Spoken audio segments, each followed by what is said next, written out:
So, good morning, good afternoon, and good evening to all our viewers around the globe, and welcome to another series of intimate conversations. And if you feel compelled to push the subscribe button on my YouTube channel, I would appreciate that greatly.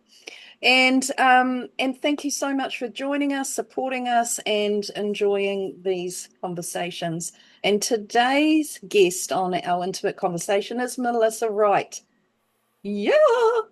This is a beautiful conversation I'm sure we're going to have, as they always are, but this lady is just such a special, beautiful person, and I am so honored and grateful that she said yes to coming on and was ready to jump on here too. So welcome, Melissa. Thank you so much, Mandy. I really feel that in my heart. And yeah, I was born ready. Don't you worry. Yeah, It's you just so taken a good. little bit of unraveling to actually be true me and ready. I know, it's been quite an intense journey for all of us, hasn't it, and coming into that place, but you've been doing it so gracefully. Oh, thank you. I'm we really could excited we to could be here. giggle with that because behind the scenes, it's never really that graceful.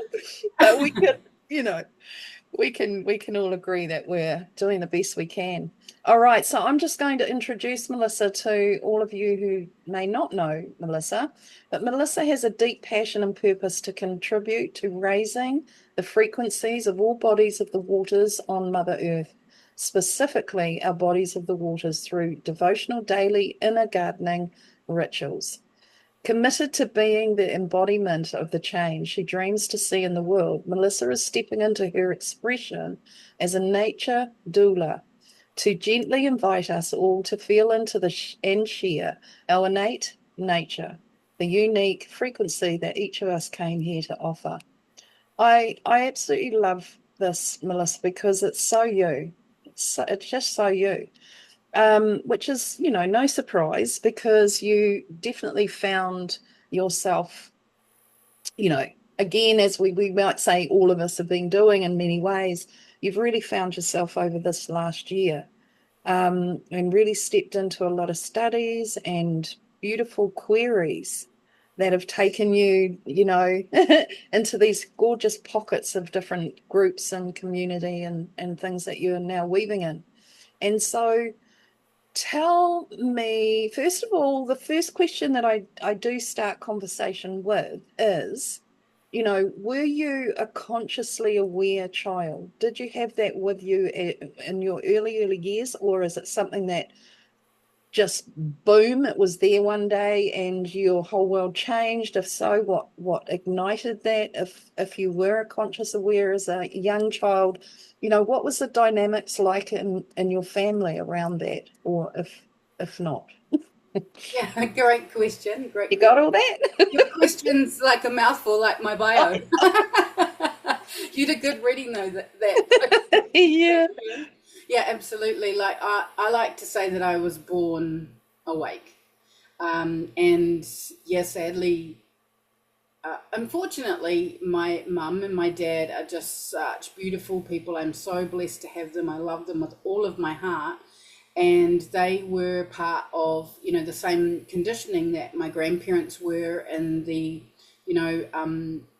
your head down, work hard, save, save, save, tick all the boxes, Mm, and credit where credit's due. They've done really well for themselves, both of them, yeah. through that journey. And so I have tried my best to follow suit, and I have worked very hard for other people, and yet I don't believe it's my journey because I have not really reaped the rewards that we are told that we will receive from walking that path, that well Mm, trodden path.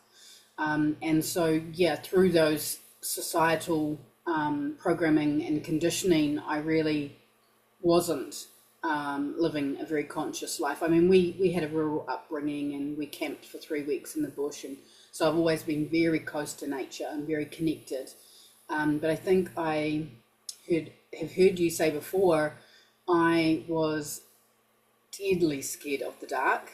I always thought that if I saw anything like humans don't scare me, but anything like spirits or ghosts or things like that, they would literally have a heart attack on the spot and die.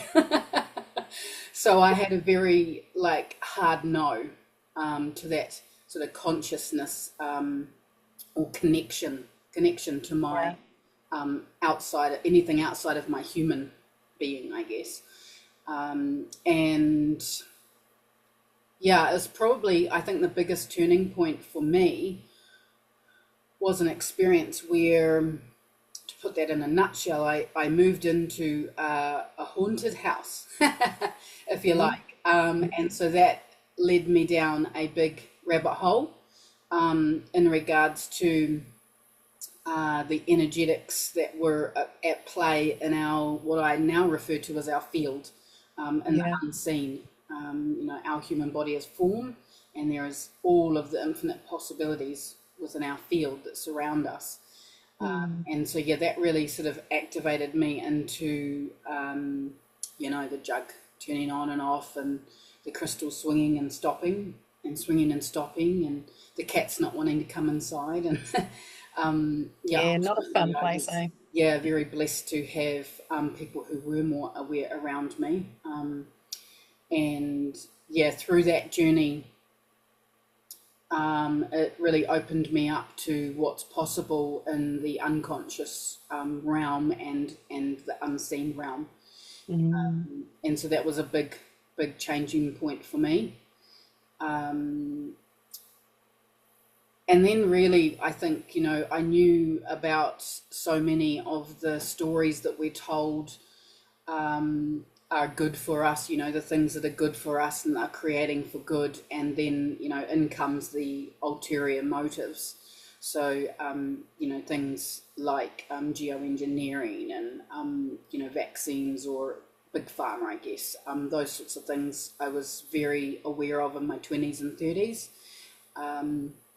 And so when Schmovid times came along, it was a really powerful pivoting moment for me, moving from that victim mode that I preferred to speak to that for myself, not assuming or judging where anybody else is at. But I was in a disempowered state. And the more I tried to share and spread the word and educate and enlighten everybody else, I was met with quite a lot of resistance. And so another pivotal point was that I was working with a beautiful woman who had, has really great intentions in empowering people with food sovereignty and learning to grow their own food. I've been there and back in the corporate world, and it kind of spat me out a little bit. And so I re-entered, I'm splitting on a tangent. I re-entered my passion for gardening and living outside with my current partner now. His mum, who has passed, had a whole box of seeds. And so we came across them at his dad's place. And so we thought, we'll just see if these seeds are still viable, and pop them in. And so, I was having a bit of a challenging time. So really getting in the fresh air, the sunshine, getting my hands in the dirt really supported me sort of with that, severe anxiety and depression and things that I was having a bit of lapse into from that corporate world, because it was just so not aligned with, my inner frequencies, and just, pulling me off track. And so by doing that, I loved that. So I went into looking for nursery work. Well, it just appeared actually, once you decide. I was like, okay, I'm just going to go on Seek and see what's out there. And I went in for an interview. He offered me the job. It was mine if I wanted it. Another repeating cycle where I worked my little butt off through the Schmovid times whilst everyone was on holiday. I shouldn't say that, but I get a bit jelly sometimes. I could have been paid to have a year off. But, and so then I was made redundant in that role because they were moving from herbs into indoor plants, which I don't know about as much. Bringing it back around, that's when I worked for was sort of co-collaborating for this woman who had a vision where we would provide subscription seedling boxes once a month out to customers that gave a planting plan, so you know the gaps between the vegetables that you need in your garden, and harvesting plans and preserving plans and cooking plans and things like that. So I loved the initiative, but what really was the pivotal point for me was when I was turning up each morning, and she was not in a really empowered way. Had been up all night watching, YouTube clips of 5G's going to be turned on and everyone's going to fall over Okay. tomorrow. Yeah. And I'd come home and Mark would be like, for goodness sakes, Melissa, you left for work with all this energy and enthusiasm and inspiration for empowering people, and you're just coming home really heavy and dense. So, yeah, with all due respect to that situation, it was a beautiful gift, like a Yes. massive gift for me to invite me into discernment. That's when I headed into my discernment journey and moved from victim mode to co-creator, and realized that I needed some inwards time to be able to differentiate or discern between the information that was around in the field, the conditioning, the programming, versus the information that I can channel through from my heart and my intuition. And yeah, so that was probably a big turning point now. Shall I take a break? Very cool. That was really cool. And, a lot of the time we come into those situations, like you're saying about the corporate world, and, whatever the situation might be within lives, and they can be really hard out.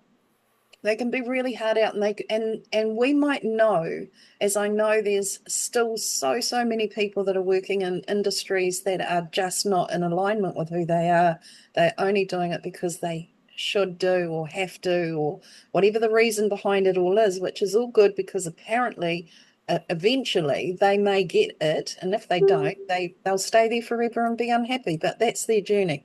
But when we come into those places, we often, now we become more aware of them as being a beautiful gold nugget, a point of real transition, a point that's going to show us something about ourselves that absolutely shifts us into more of the true us that is evolving here.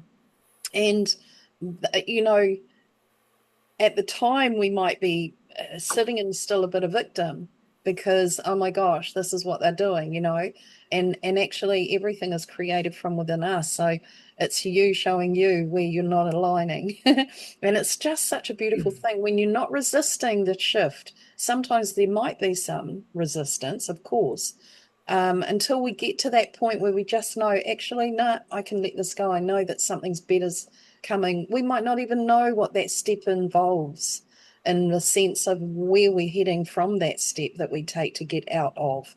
But it always, for me, always was the best thing in the end. And you look back, and I used to resist it something wicked sometimes and throw big tanties because I was thinking, rah, rah, rah, run the big story. But actually, when you look back and you do get through it, and you look back and you've sort of come to a place of surrendering to it, there's so much that you see and you think, oh my God, why did I have to do it that way? Next time I won't be so resistant, and I won't get so uppity, and, all of the things. And we eventually get to the point where we're just in that beautiful flow. We know exactly where we're heading, not so much exactly, but we know that the step we're taking today is the right one for us, and that it's leading us somewhere, and it's going to be a better place than where we're just moving from. Yeah, it's just about sort of So cool. stepping out of that circle of repetitiveness and leaning into viewing everything as an opportunity to learn, Yes. and hopping on that golden spiral that's going to, raise that frequency and be that vibrational match to our highest Mm, good. yeah. And it's now I see it as fun. Like every time there's something that's popping up that's going within me, I'm like, yeah. Okay, where are we now? Where are we needing to move? What's the next step? Because we can't sit in that space long at all. We used to tolerate and put up with, but now we just can't. There's no way. And we're getting clearer on those places that just aren't right for us. So we don't go there anymore, really. Yeah, absolutely. I mean, that was the big sovereignty piece, right? Like, I was like, we need to blah, blah, blah, and we need to X, Y, and Z, and then they're not going to control us. And it's like, well, actually, the biggest act of rebellion is to embrace radical self responsibility. Yeah, Like, that's true sovereignty, taking responsibility, like that's our responsibility is our ability to respond, absolutely. and when you can do Yeah. that from an aligned space, Hmm. sure, you know embracing the fact that we're always going to be presented with opportunities to do the inner gardening, because the universe will be like, okay, so you think that's all good now and you're all over that, how about this? Yeah. And just see if you're going to be, ruffled, and if you're ruffled, then that's cool. Just like you say, let's go, let's Yeah. unpack this, let's let it, shine the light on it, transmute it, alchemize it, send it to Mother Earth for composting, and move forward.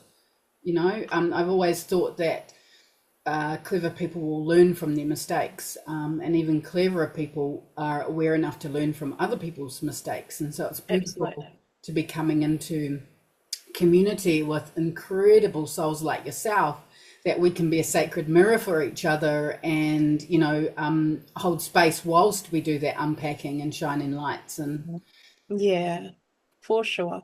And we're really witnessing now these communities coming together of beautiful supporting souls that are just all aware of what we're all aware of, that it's about holding for everyone, holding space for everyone to move through. When we shift something, everything else can shift around us. And if we, like you say, take responsibility, because that's the main thing, it's absolutely the main thing in getting this world into a new space, is everyone taking responsibility for all their actions. And you know there's been points in time where I've had clients who are really in victim, and I call it victimitis. It's been the biggest disease on the planet. And I looked up the word responsibility just to get clear on what are we actually doing. Everyone feels so heavy in the responsibility of saving the world or saving ourselves or whatever it might be.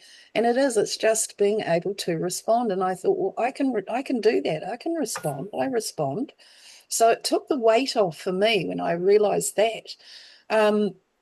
But there's those ones who are so in this victim space, and guiding and helping or assisting these ones to move through this and transmute.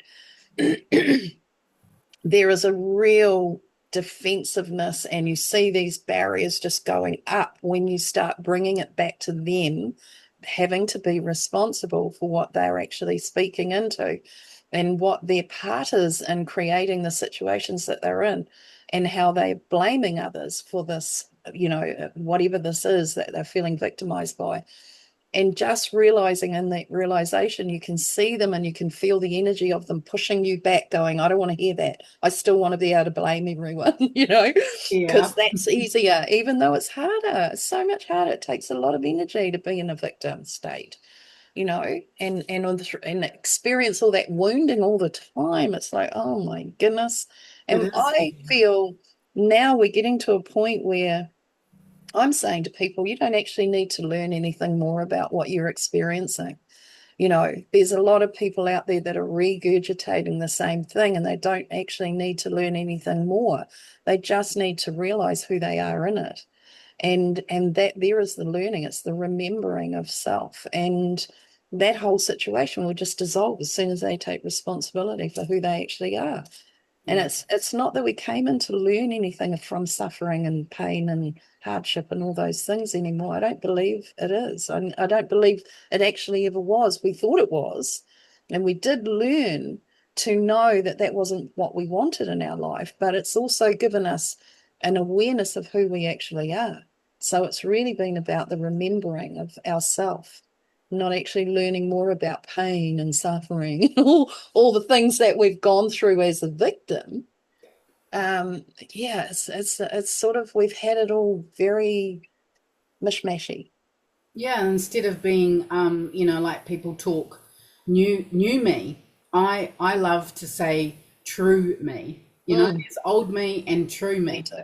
And Mm, that's, once you sort of unpack all that programming and conditioning, and there was something there that sparked for me when you spoke to the words that they use. For me, I really love word alchemy and mm. being like really anchored into frequencies, tying back to our ability to respond, is that the the way we speak, the way we articulate, the words we use, the tense, that co-creator, it's spell casting. That's why they call it Thanks. spelling, and so it's our ability to respond is taking action and not reaction with the words that we choose, so that we are actually taking responsibility for creating our reality and the interactions that we have within that reality. Yeah, incredible way. And it's when you hear that, it's just so easy. Yeah. It's really so easy, but we've wound it up into all these different things, and we've made it very difficult. And that it's a special thing when we do it. It's not actually. It's just who we are. It's Yeah, actually who and we are. that's, I think, the big piece that's presenting at the moment, in that collective consciousness, is embodiment. Like, Mm, I look back at my Facebook memories from 12 or 16 years ago, and they're like blah blah blah, and I'm like, I knew the stuff, but there's one thing to talk the talk, and it's a whole nother story to be able to walk the walk. actually know it here, eh? Know Yeah, it embodied. Yeah. yeah. Yeah, it makes a big difference. It does make a big difference. And Melissa, I love this part too, is that you have just finished a study with Vita Austin and And currently, currently still in it. yeah, so it's a year-long certificate Okay. called the Art, Science, and Spirituality of the Waters, through Ubiquity University. And I like to describe it because it was a bit edgy for me, because, growing up through school, I was there to play soccer and see my friends and find out what the parties were. And I was clever enough, luckily enough, to pass everything and happily stayed until seventh form.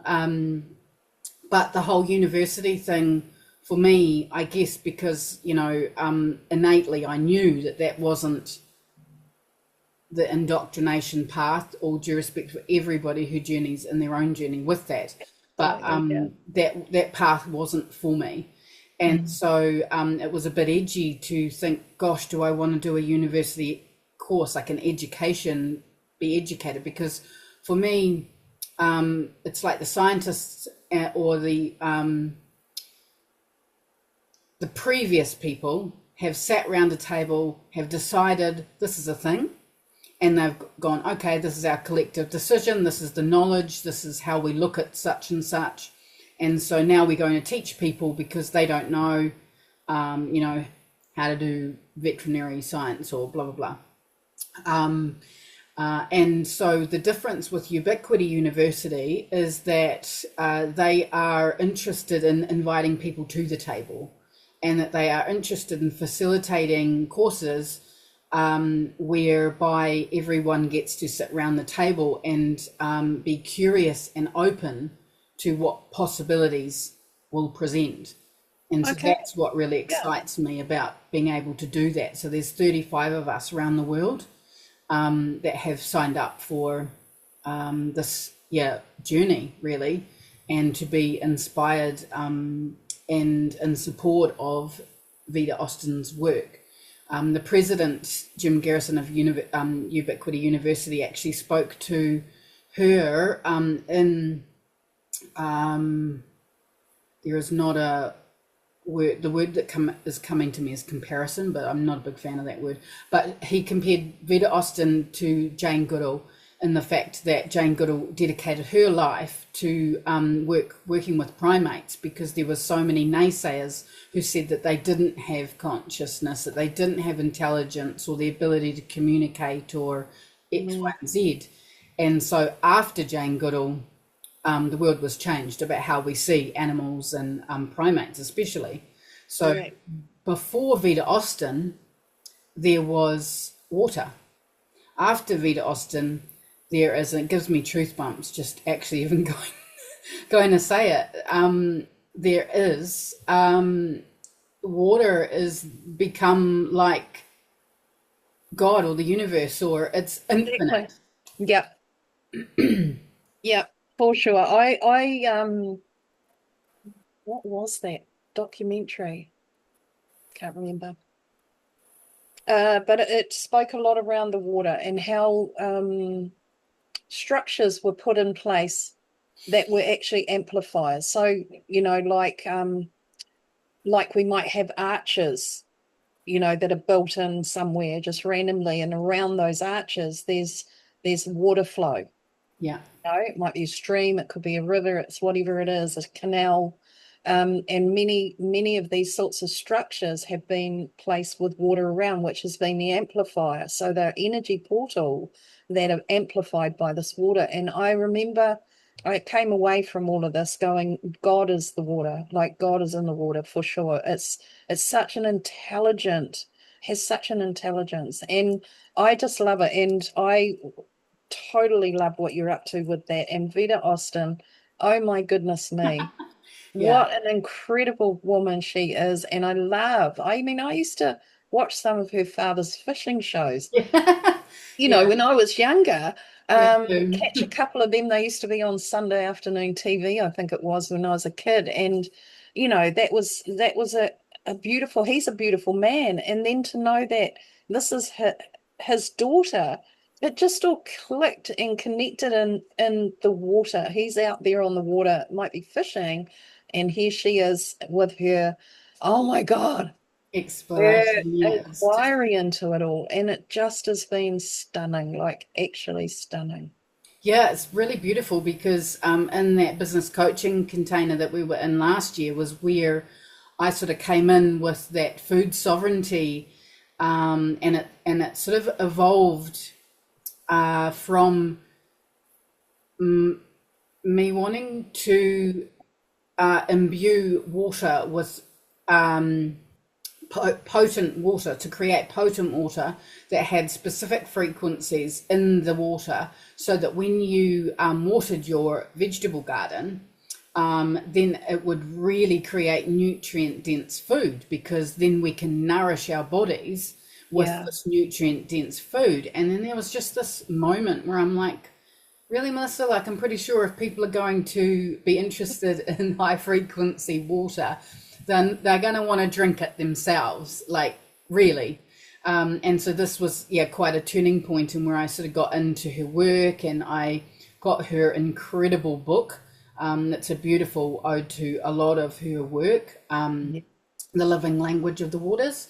And then I, got just totally fangirled all the podcasts and all the information because it lights me up, like it just activates me on a cellular level. Like, even just recently on our class call, I'm like, sacred waters are just streaming with the joy and the resonance that I found through delving into this work. And then I get on to a 6-hour webinar with her, and then I got the pleasure of going to an in-person talk this time last year, actually locally, with her, and I got to give her a squeeze and all the things. But it's just mind-blowing. And so actually linking back to what you said before, for me, the waters are the sacred container for God source energy, which is light for me, which is frequency.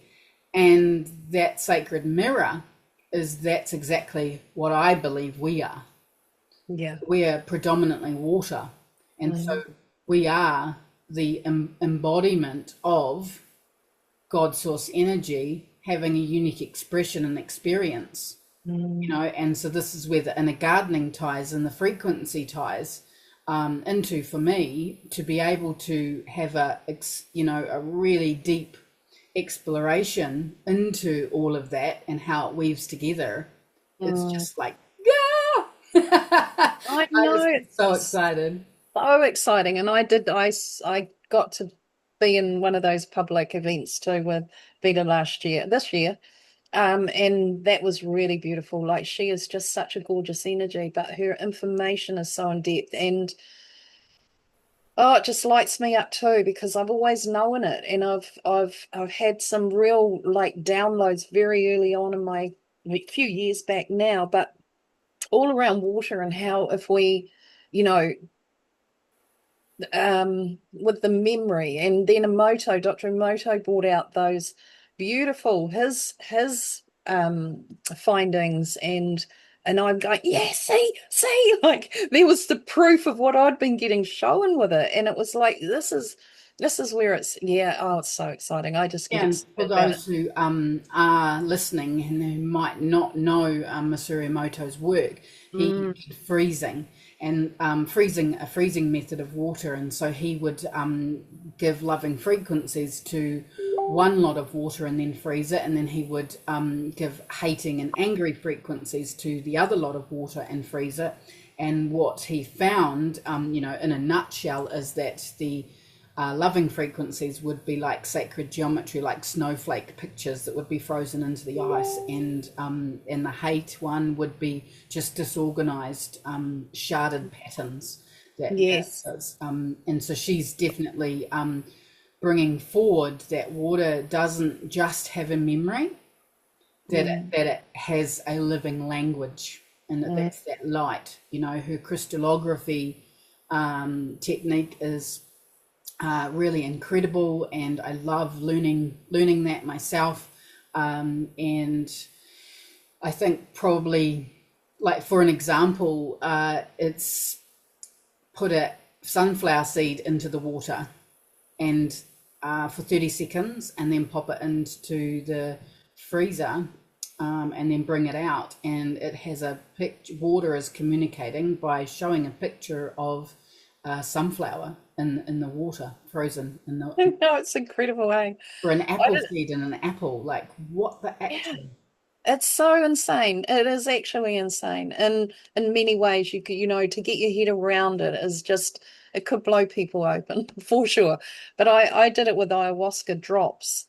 Yeah. And I put them by the water. I didn't put any in the water. I just put the Yeah. bottle by the water. And then what I didn't do was I froze it for too long, but it still came out with a vine. It was Oh still wow. showing me the ayahuasca vine. It was Yeah. just insane, like actual. And I I think think I it wrote goes. ayahuasca underneath it and put the Oh put the yeah. dish on top of the word as well. Yeah, But that's where yeah. she started out. And I think just another little piece just to add to that is that some people could try that and then they're like, oh, what a load of, because that didn't work for me. Well, I believe that it's all about nurturing the relationship with the waters, Mm-hmm. and how well your relationship with the waters within your body, and that field theory where that's reflecting the relationship you have. So she's invested a lot of time and energy and love and devotion into her relationship with the waters, and this is why she gets such incredible results, I believe. Yeah, I do too. She's definitely, her heart's very much involved for sure. And there's just a gorgeous communion with her and water and the intelligence of it, and her evidence, because it's not just a whole lot of conversation, it's that she actually has evidential proof of what she did and how it came out, what result she got. And it's just too much to deny. You cannot Yeah. deny. Yeah, the Like, more you dive in, it's like, nah, yeah, arguing with that. yeah, And yet I'm very absolutely. skeptical. I'm very open and I'm very curious, but Me too. Question everything. Yeah. yeah. Yeah. Yeah. Yeah. Yeah. I've always been that girl, and I love that. It's always taken me into deeper, deeper conversation with whatever it is I'm questioning, and showing me deeper result. And it's always, you know, there's a lot of time I might have got something and I'm like, don't know about that, you know. Something else I'm like, yeah, absolute. Oh my God, I can feel that. And Yeah. the ones that I sort of question, I call it parking up. I just sort of hang it in over here and I park it up. And I know that something will come through to show me whether it's going to feel like a truth to me or that it's not. And it always does, but in time, not just straight away. Sometimes it takes a little while, but not long. She usually shows up pretty quickly, really, and lets you know whether it's something for you or not. But yeah, so cool. So Melissa, what? Another little piece I just Yeah. thought to share then that landed in was I find it quite fascinating that I've come full circle around to be absolutely infatuated with the waters, because I grew up terrified of them. I had a situation where, as a 4-year-old, I was at swimming lessons and I didn't want to put my head under the water. It'd be interesting to follow that thread back now, actually thinking about it and speaking it out loud there. Why is that? Um, yeah, I probably I just put myself off there because I'm thinking, how many times am I saying for goodness sake? Don't even think about that. Yeah, back in, Melissa, like, for goodness sakes. Yeah. So yeah, I said it again. You can edit this bit. Oh my God. I'm not going to edit all the ums out. No way. No, just this bit. Um, Yeah, or I could be real. And you what? can leave it there. That'll be all good. Yeah, so at 4 years old, I wouldn't put my head underwater. And so the swimming instructor actually held my head under with the intention of showing me that I wouldn't die and that I could hold my breath and I'd be fine. And so that, yeah, really gave me some challenges with water, so much so I still can't open my eyes underwater. I use the can't word, spellcasting my own self. I'm still struggling, I guess, is what it took me to, I think I was 12, and we went to a place where you hire kayaks for the day as a school trip. And I stood on the bank whilst the rest of the class was out there having fun in the canoes and things. And I had a beautiful teacher, long story short, that actually coaxed me in and showed me that I would be okay. And then I was the last one off the water at the end of the day. Other situations where, sort of 15 years ago was the first time I tried snorkeling, and I was just in panic mode trying to get down the grate of the in the Great Barrier Reef in Australia, and the big launches that they have that they take you out to the pontoons, and just to try and get my mask on and get that secure, and then my snorkel. And so we were laughing actually on the weekend about how I will just snorkel on the top still. I can't dive down because I'm sure, I don't know. There's still a bit to unpack there. But yeah, I just found that really interesting about how I had, really have to overcome my relationship with water, and how it's still unraveling now, even though I'm embracing that, that perceived fear or false evidence appearing real. Yeah, for sure. And just imagine, I was just thinking in amongst all of that convo about imagine being, not that we want to really, but imagine being in water where it's being, we're struggling. We may have been gulping down, and we're in a sense in a bit of a panic. And if we could just come into that place of communing with water, knowing that we actually have that ability to do this, and that water will respond with its intelligence, it could actually really, almost like I can see streams of water just pushing up to save you out of the water, like that sort of thing. Because I when I go out too deep, I start imagining all these things that are under my feet, and it's like, we're okay, it's all good, it's okay, and I have to really talk, like when I get in a plane, Yeah. aeroplane, and have to hand over that, okay, we're surrendering because I have no control. So you're coming out of that controls aspect of self, but it gets a little 100%. panicky. But if we did that, I mean, who would, and if we were, say it was us, and we were in that situation, we might come to that point of going, okay, I need to stop fighting this and actually surrender to knowing that this intelligence has got me, and that it's going to do the best for me, whatever way this goes, I suppose. But Yeah, that I would be a love that challenge. gift. That Thank would you. be a Thank challenge, you. though. It'd be I like, was just at the beach yesterday and it was quite wild. And I was having a beautiful ocean swim.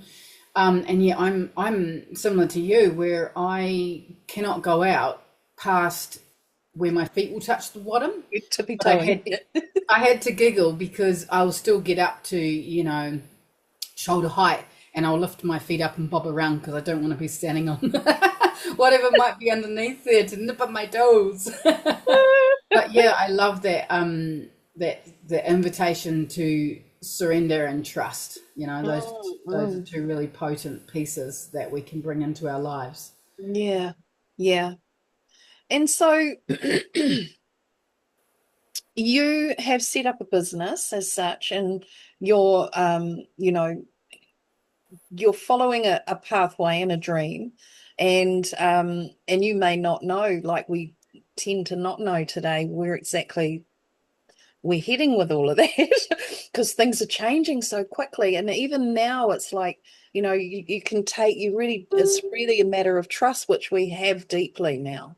And like, I can always say I always have, really. I've always trusted my spirit, and whatever and whoever was with me in that realm to assist. But um I've never really known where it's leading me. I've never known completely where, if I'm stepping there, or where are we going, because you never really see the full picture. And like now too, there's not a lot of, not that I've ever really been, like you were saying earlier too, about goal setting and heading there. It's sort of, I've always trusted my spirit into showing me where I'm to go next. So I've left it wide open to weave it, move in whatever way we need to. So in saying all that, where are you, like, what is your heart's desire? I get it that you're about the frequency of water. How do you feel you're going to put that out there? Like, what avenue, what pathway, where is that going for you? Yeah, for me, I am a real advocate for that radical self-responsibility, and you spoke to that, yeah, foundational piece of love and trust. And for me, it wasn't necessarily there. And so by doing a 10-week course back in 2021, when I spoke to starting my discernment journey, it was all about living in the present moment. And that was where I was invited into inner gardening rituals, or I don't know if I could claim coining it, but lots of people talk about doing the inner work, and I feel like work is quite a janky word for me. It's like it contracts my heart, and I want to expand my heart. Yeah. And so this is where I started a daily routine of getting up first thing in the morning and gifting myself with space for me. And so this is through those processes, I was able to establish that trust and love within myself. Mm. And so really what I would like to invite the world into is taking radical self-responsibility, because if we just step into our aligned frequencies and begin loving the life we live, gosh, the world will be changed. I've always felt like I've got, I've got a unique, a service soul, and I felt like I want to make a difference, for a very, very long time. And I was just thinking, I've got this quote that I have not yet mastered saying, but it's from Albert Einstein actually, and it says, "We are slowed down sound and light waves, a walking bundle of frequencies tuned into the cosmos. We are souls dressed in sacred biochemical garments, and our bodies are the instruments through which our souls play their music." I love that. Yeah, I just feel it's really profound in regards to the fact that our souls have a unique song to sing. And so I would love to invite people, as a nature doula, to remember, like we spoke about earlier, remember what is their soul song? What is their innate nature? I Mm, believe with all my heart that we are nature because mm, we are all one. We're not separate to it. no. We can birth our innate nature within, then we can, tune into our unique expression.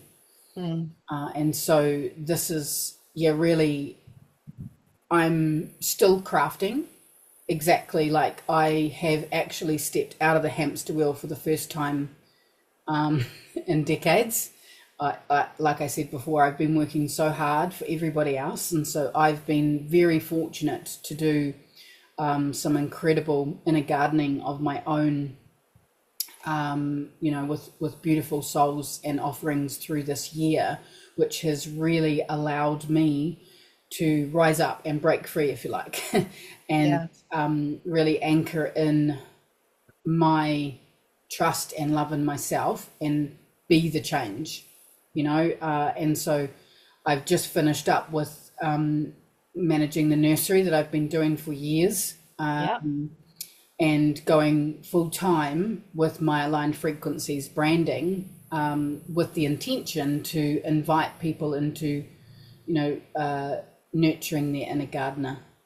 And Mm, so, yeah, that's, I don't know exactly what it's going to look like. And so I'm okay with that yeah. because I want to live in the present moment. And like I spoke to before, nurture my waters within my body so that I'm in an aligned frequency because that serves my highest good. And when Mm, I'm serving my highest good, it serves the collective highest good. yeah. And so this is, I believe, what we can each embody and bring into our daily lives because we're Yeah. so like barraged by toxins and chaos and stress and all the busyness. Mm, And it doesn't have to be that way. no. We can choose, we No. can choose. Absolutely. And that was always something that never fitted for me, was working in that sort of world of working for others, and we work with others. We can bring that together and collab, all sorts. But when you really bring it home to you being here for you, it changes everything. It really changes everything. And I knew right from very young that this structure never fitted me. And it was quite difficult to go in from being, and of course this is years ago, because I'm a lot I'm younger than you. You're a lot younger than me. I'm a lot younger than you, girl. Anyway, this is, coming back, way back. um, and it has been with everyone, and even your age group. It's like we were expected to do it the way it's always been done.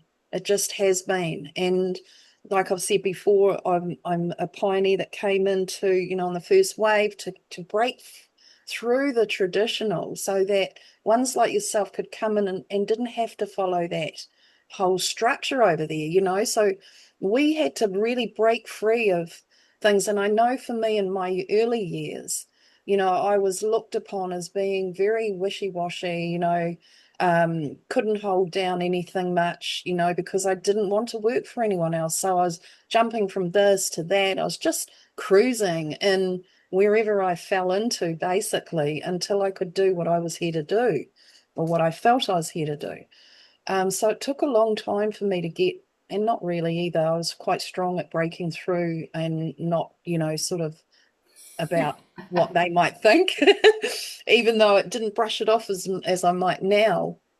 doesn't bother me at all. I don't think about it at all. But in that time, I was still in my wounding, and it still did have a part to play for me. But honestly, it never fitted me. And I used to think, how am I going to bring this into alignment for myself? And it was really gradually just being more about me, more about what my heart was desiring and what I felt you know, my trueness was really trying to bring through. And like you, I spent a lot of time as a kid in nature. I'd be right down in the depth of the bush on our farm. And I was going to ask you something, and around this too, is that I would, that was my solace. That was the place that I really came back to me as a child. It was like nothing around me was aggressive or, abusive or harsh in any way. It was just this beautiful, gorgeous, loving environment that was so nurturing, and I just felt absolutely at one with it, always did, to the point where the fantails had come in and they'd just sit around me and speak and sing. And oh my goodness me, we just had such a beautiful time. And I remember speaking with the trees and the trees speaking with me, and coming back out of that environment and into the world of school and rah rah, the busyness of, vehicles running around and all the things. It was like I knew deeply within myself, I knew where my space was that I was to go to when I needed to, and it was always in nature. I mean, we are that. That is what we are, and it's a beautiful communion. Yeah, yeah, And nature's what with us. absolutely, and what I was going to ask you around that was, did you pick up on the elementals around you at that time when you would spend time in nature, when it was your sanctuary as such? Yeah, yeah, yes, yeah, definitely. Mm. I actually have memories of what I sort of would call now, or of, for want of a better term, speaking gobbledygook. Yeah, yeah. And yeah, I think looking back, it was definitely like a potentially a form of light language as well. That to me is your soul speak. Mm. And when we're in our innocence as children, we don't have any inhibitions, or we don't know any different, and so being able to, yeah, be in our just innate expression Mm. was definitely something I really enjoyed. I remember we used to play, I think it was an Enid Blyton book actually called The Faraway Tree. And so we used, Yeah. and I was lucky because I am living rurally. We had a rural school, and it was, reasonably small. And so yeah, we would play with this specific tree and talk to the tree, and yeah, commune if you like. And it was always like you just waited for class to hurry up and finish so that you could I go out know. Oh, oh. and be School with was the tree. painful for me. Yeah, Yeah, yeah, definitely. Oh, I just, it's such a magical realm, eh? Like so magical. And I just, yeah, it's like that place, and it's not till a lot of the time summer comes around and people start really getting out into nature, and it's almost like when you're at the beach, or go to the beach for the day, and you're seeing how many people move through. It's almost like energetically I can see this shedding of this, the heavy of what they might have been going, because usually it might be a weekend thing, but over the week what they might have been carrying, or how they're carrying whatever it might be through family, or however, just life itself in this world that we're in. And I can really see this lightness coming upon people, and it's such a beautiful thing. And when we were talking about the um Dr. Emoto doing the freezing his water, and the programming that he'd put into it, whether it was gratitude or something more darker, And the difference in the way that these two looked, and appeared, like we're saying about the beautiful sacred geometry, almost like snowflake, and the purity of the water itself, and then this horrid distortion that you might get with something that was a darker, you know. Crunchier vibe. Oh my gosh, yes. And even when I read it all and saw it, it was like I felt for the water having that imprint into it. Honestly, it was like, oh, even then I was, what a horrible thing to do. But I get what he was about, and it was I get the forgiveness that would have been involved in that, from water itself, to be able to bring this to the people. Yes. But one of the things that I see is that this is our field. When I look at sacred geometry patterning, I see this in people's field, in their crystalline fields. And these new templates that are coming through now and these new designs are what are showing up in water itself in respect to those beautiful sacred, um, you know, patternings that are frozen in that water. It's just gorgeous. And that to me, again, is this water within us reflecting. It's the reflection that we have. And if I just, there's so many times I've wished that people on the planet could, and I know people do, a lot of people do see it the way I might see it in respect to that patterning and the templates, but so many people could see it. I know the day that I really saw my own, Yeah. it was, I just honestly, I fell in love with me. It's such a beautiful structure. And I thought, God, we don't see that in us. We're so critical of ourselves. But if we actually saw what we actually really are, holy moly, there wouldn't be any of what's going on in the world, honestly. All this Yeah. harsh. I absolutely receive that, and I hear you. And it's like the unveiling, but of it, Yeah. that veil is really thinning, Mm, and falling in love with the waters is falling in love with ourselves. yeah, for sure. We're the Absolutely. most powerful and potent technology, in my opinion, that there is. Like Yes. nature is incredible. Like you think of the harmful environments and actions that we do for our, against our bodies. And Mm. yet, time and time again, it wakes up the next day. Not for everybody, I but know. It like, loves us still. oh my goodness. Gosh, I used to drink 4 or 5 nights a week in my past life when I was running an automotive workshop. Like I Yeah. grew up as one of the boys. Yeah. And yeah, there was plenty of unconscious behavior that I, that was just part of my daily life.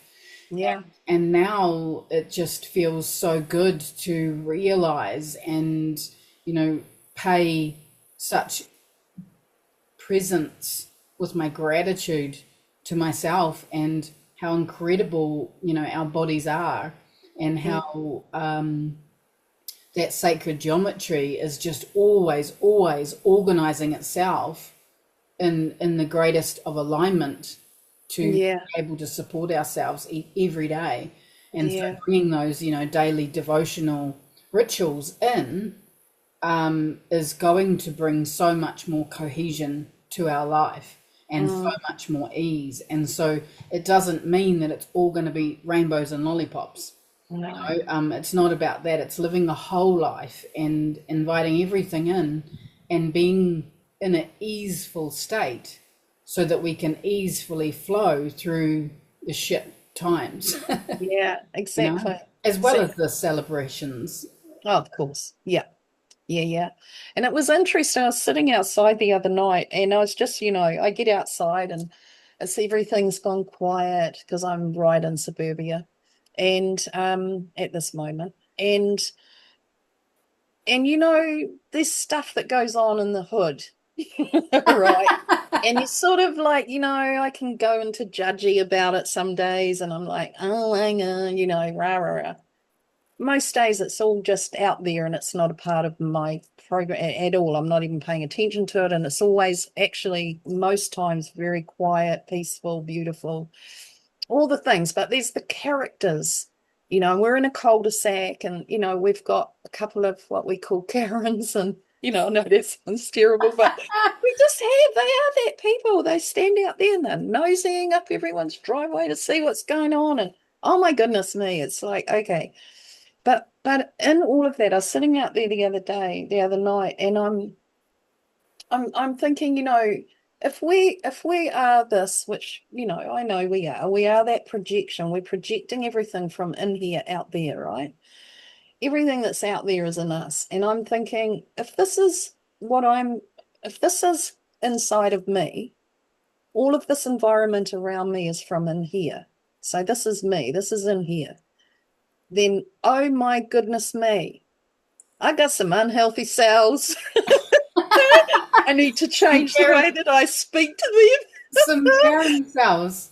It's like, oh my goodness. So that was a real sort of, because I know that, but when I actually switched it over and I started seeing it as my inside my body, this is inside my body, as in such, energetically.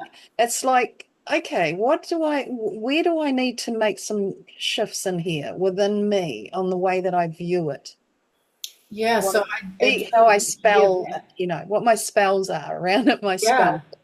All of that. It was really, really interesting, and it shifted me. Like, actually, I'm completely new to it all now in respect to that. But Yeah, you can be compassionate rather than judgy. Like I seshed out what judgment is for some time a wee while back, because I really wanted to sort of soften into releasing that from my field, because like you're saying, it's a reflection. Like when I'm judging others, it's because I'm judging myself somewhere inside. Yeah. And so one of my beautiful work colleagues actually gifted me a really neat way to look at judgment, and the fact that if a person who's walking past you on the street and they're quite overweight, the observation is, oh gosh, that person's quite overweight, and then you carry on to the flower that's next to them on the path or whatever. Judgment is clearly they need to stop eating pies because they're overweight, so that's when you move into assumption rather than observation. And so I 100% receive what you're saying in regards to when we, our external field is a reflection of ourselves and our inner beings. But what also landed for me in that moment was, and that's not to take away from the radical self-responsibility, but what happens if, because we've learned water has a memory, and because the cells in our being are water, and that water might have been ice on the top of the Southern Alps, that water may have been a drop at the bottom of the ocean in Czechoslovakia somewhere. That water could have been a leaf on a tree in the Amazon, or it could have been in the Daintree. So therefore, what if that drop was a Karen one day, and and then your being is actually a reflection of all the memories that the water in your body holds. Like that, it feels like it's softened. Oh my goodness, this AI business with my hand up is wild. Yeah, it feels like it sort of softens the fact that maybe there's a projection in the field of how our waters hold the memory, and it's not necessarily something to unpack in regards to what's in our mind about our specific human experience. I'm not sure if I'm articulating that right, because it's just, like I said, it's just something that came through then. Yeah. No, I get that. And it's right. The parts of I think why that stands out for me, say the Karens, is that it's about making everyone else's business theirs. And that was something that I used to do. And so for me, now I see it, and it's like, oh my gosh, this is definitely still goes on in the world, and there are still people that do all that, of course. But definitely doesn't resonate with me. And that comes in around the way that I view it. And when I stop in respect to that, they stop. Yeah. Yeah. No, I don't see them out on the street anymore looking up. I'm sure they might do at some point, but it's not when I'm viewing it. So it's shifted it. But it was a great realization when I looked at that and I thought, so if that is if this exterior here, this external is showing me what it's showing me, then what is it that I'd like this landscape to look like? If it's not completely fitting, which for me there's times when it's not. um I'm a nature girl and I'm sitting in concrete, Yeah. that sort of thing. And it's coming to the point where it's about us all living in spaces that are actually in alignment with who we truly are. And I know that'll all come round again. It's just a point in time for me at the moment, and it's the right place to be. I have to say that it is definitely the right place at this moment. So yeah, but it is around the way that we view it. And when we see it this way, particularly, then that's what's going to show up, of course. So it all comes back to us in taking responsibility for what it is we're truly desiring or wishing for or hoping. Hoping's not quite, but Yeah, I like to replace the hope word for yeah. trust, actually. So And that you I know, don't yeah, use reminds the me of word hope. how, yeah, one of my in a gardening tools that I've do for myself is, even though I'm like, oh, I'm not a person who's going to be like, where do you see yourself in 2 years? Because time is No, who it's a knows? Yeah. man-made construct. It will show when it's in service of my highest good. But that doesn't mean that we can't craft what we'd love something to look like. And so, for example, I was selling my car and I wanted to buy a new car, and so I crafted up a little A4 collage of the car that I wanted that was very specific, like white. I couldn't even find a picture of the interior of a manual, and I wanted a manual, not an automatic, and so I Yeah. photoshopped a manual, like Yeah. a gear stick into what color the seats were. I even photoshopped the number plate to be FLO111. Anyway, I sat that at my altar, and every morning I would speak with my frequency out loud into the field, the wish list, and I would close my eyes and I would imagine my car outside, my new car outside my, Yeah. and feel feel all the feels of how cool and how much gratitude I had when it was there, as if it Mm. was there, bringing that, into my now. And long story short, I've got my car. It turned up. It was half as less kilometers on the clock that I wanted. It was greater than I could have imagined. My number plate's 111. It's HCH, not FLO. But and so that practice of, most importantly, being what you dream for just a Yeah. moment in each day, and Yep. then letting it go, not being attached, Absolutely. Yeah. completely surrendering that if that is meant for you, it will arrive. But Absolutely. being the vibrational match for Yeah. that to arrive. Mm. Absolutely. And when you do that, it's already here. Yeah, It's already, we are it. You are it. That's what happens. And that is it's so exciting. I love that it is. I love it. I love it. I get right into all the magic of all of that. I've always done. And like I said before, I said I wasn't going to ever buy another vehicle, and I didn't. I've had 3 vehicles gifted, and this one out there's only a 6-year-old Holden. And it's like that was all because I just said I'm not going to. I commanded my space, my way. And that's what, if we can share that out there and get more people doing this, we can build this world and alchemize this world to the way we really desire it to be, not what we've just been putting up with forever. And more people obviously are coming on board with that. They're all, becoming real conscious creators. And it's just such a cool thing to watch and witness.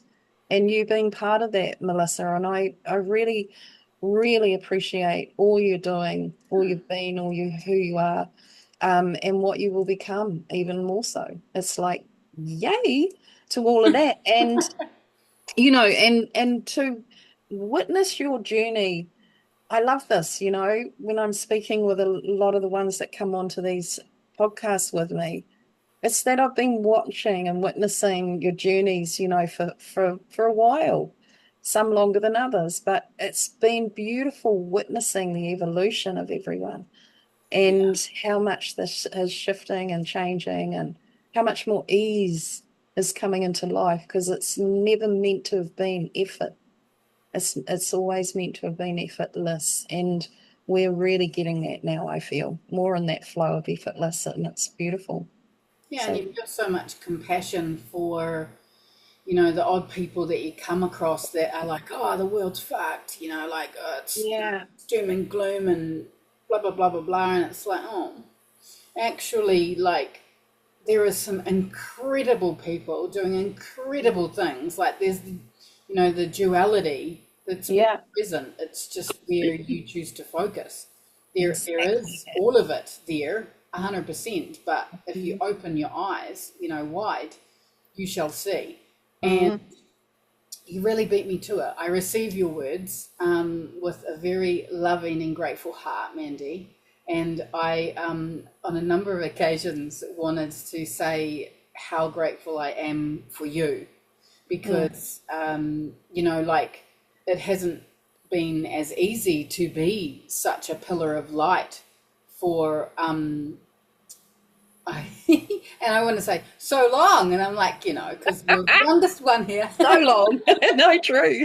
But yeah, like the light in me bows to the light in you with Beautiful. all of my heart, and I feel so blessed to have connected with you. And you've been so supportive to me on my journey. You've offered, your modalities and unlocked, who I be and contributed to that. And I will never forget that. And I am deeply grateful for you and all you do for everybody and all Mm, that you thank be. you, darling. So I'm glad that I got a chance to speak that in my frequency to Mm. to you, my darling. Beautiful. Thank you so much for that. And I do receive that with beautiful gratitude.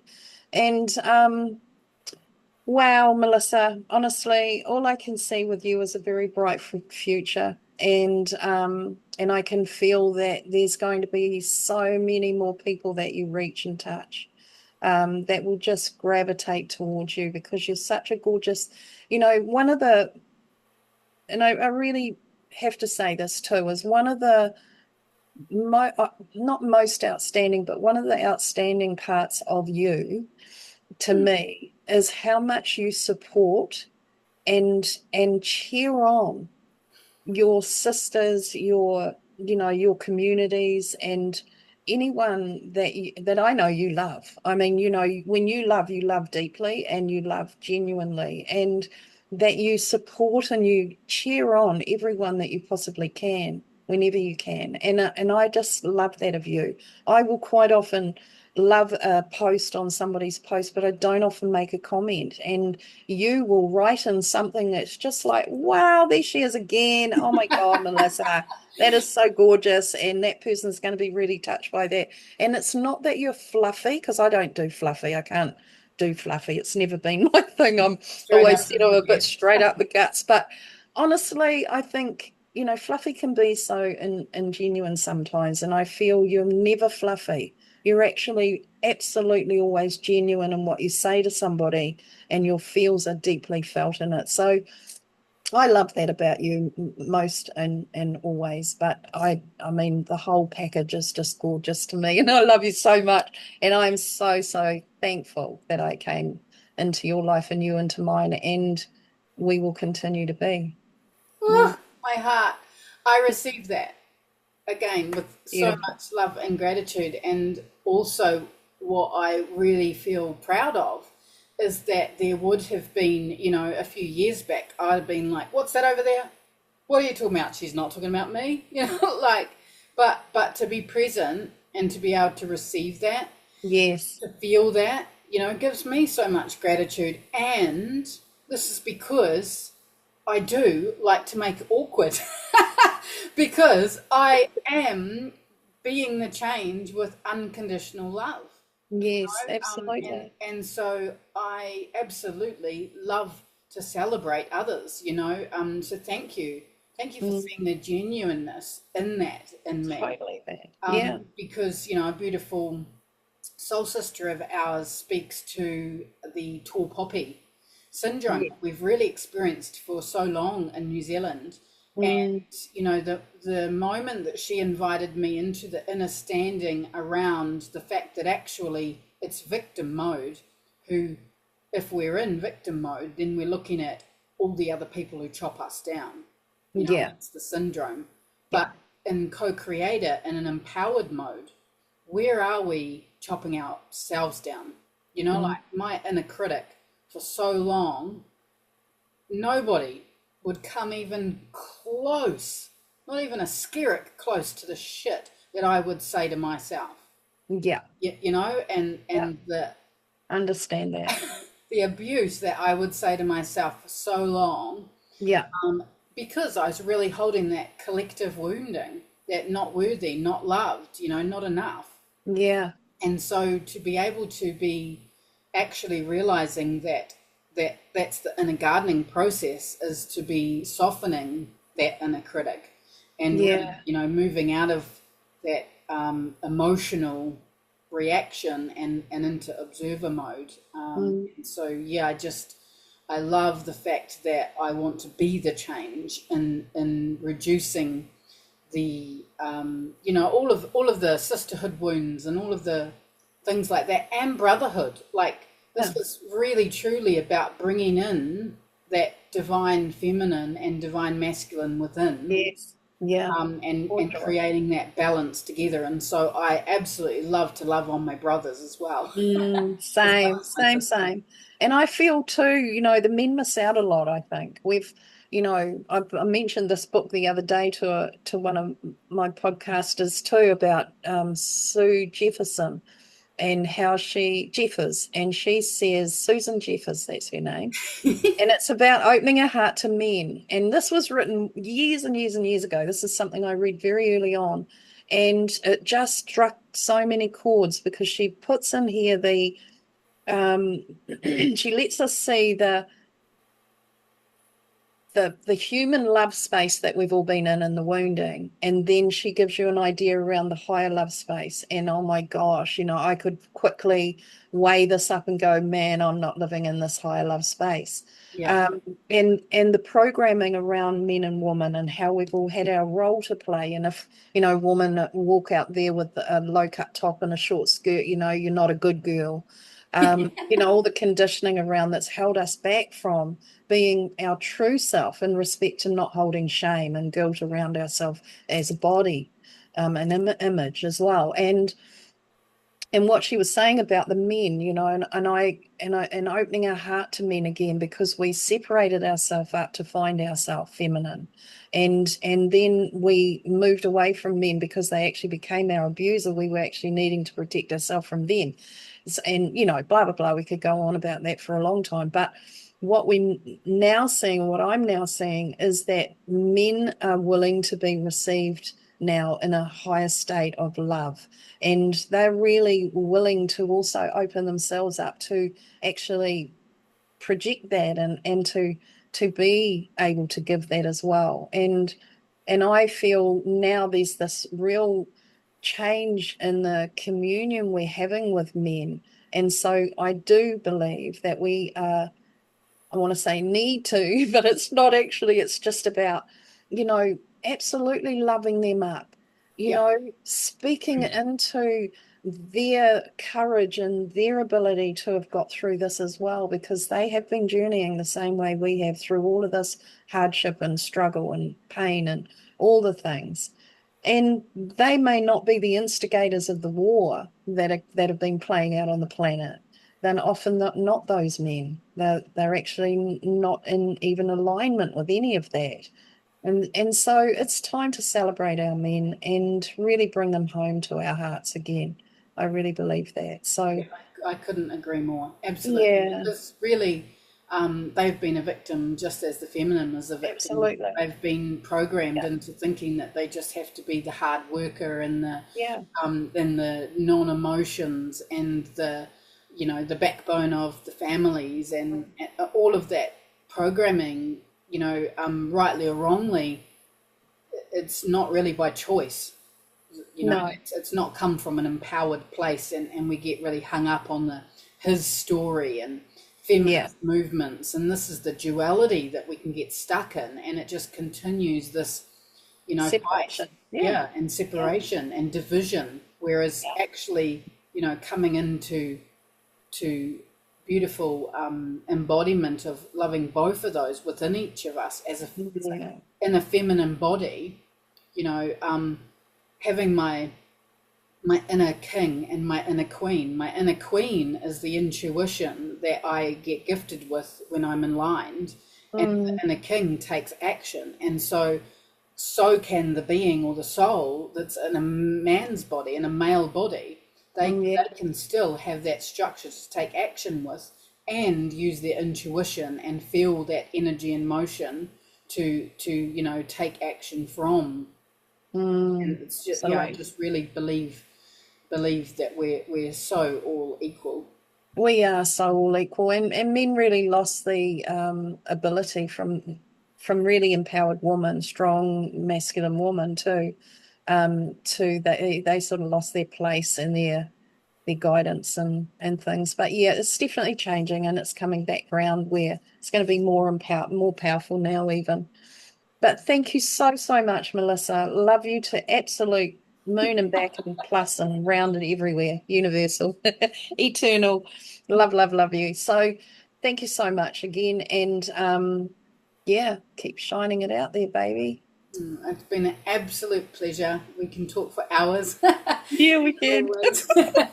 But yeah, I'm so grateful to have this chat with you and be here. And I guess the last little piece I would love to invite people into is a little word alchemy, and moving into that co-creator energy rather than the victim energy, and replacing the word sorry with thank you.